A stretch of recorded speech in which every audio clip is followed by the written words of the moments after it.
looking at the numbers over time, the way the stocks, there's been a lot of volatility, but on the whole, most of them have lost because of the value. uncertainty.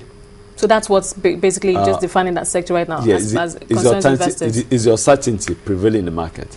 Because whether you like it or not, there will continually be fluctuations even in the price of crude oil.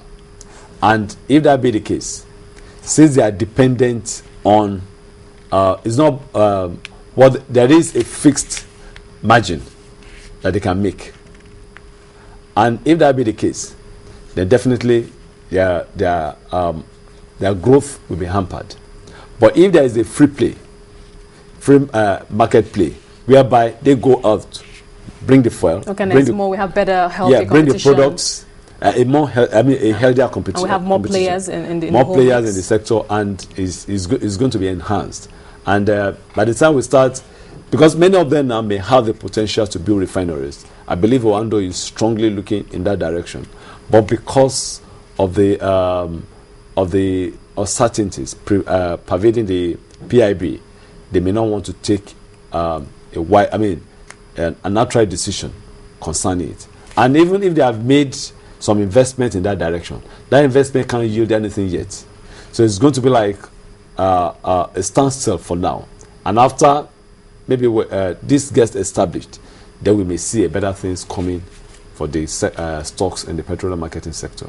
So I believe the PIB has a significant role to play with respect to their future performance. And that's a very gloomy outlook there for this particular sector. But of course, like you said, the facts are what they are. So I was going to ask you, general we've made that point, perception. What's the average, the general perception that an investor has towards the sector? When you talk to an investor, when you mentioned the petroleum marketing sector, what's the general perception?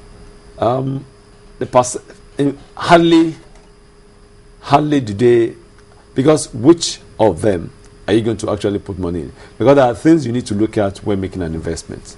One, are you looking at dividend? Two, are you looking at growth? You understand? In terms of price. Now, if you are looking at dividend has been stagnant for God knows when.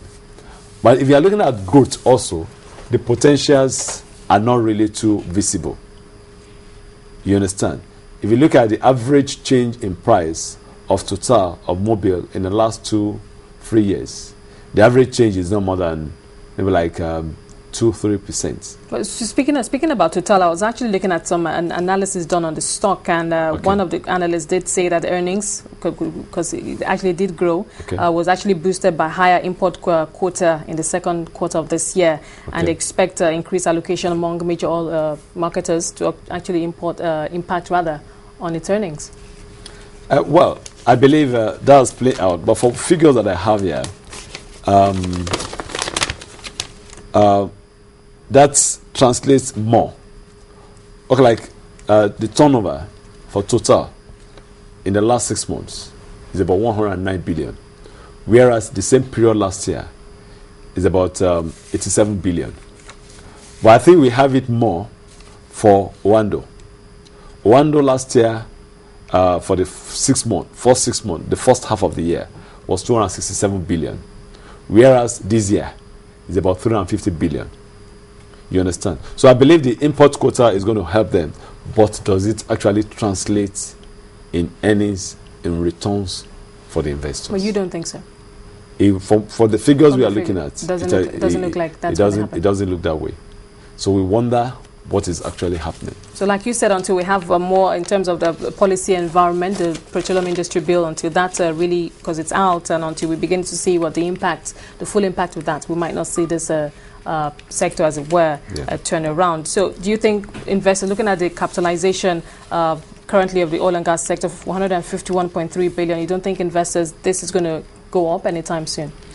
It should go up, because Oando, at what it is to me, if they can come back to good returns to the investors. Just Oando? There's 5 of them in that sector. No, I'm just taking on that. I believe Oando at about 14 naira should be doing, if they will come back to what they used to do before, maybe dividend of about 2 naira, 3 naira, or thereabouts, then we should be seeing the price going up higher. And if that be the case, the capitalization of the entire sector is going to go up. And for all of them now, I think the only way that can move is to the north. That is an upward movement in their capitalization. But we may still see them stagnating where they are until there is a clear-cut direction of where the PIB is going to lead the entire sector.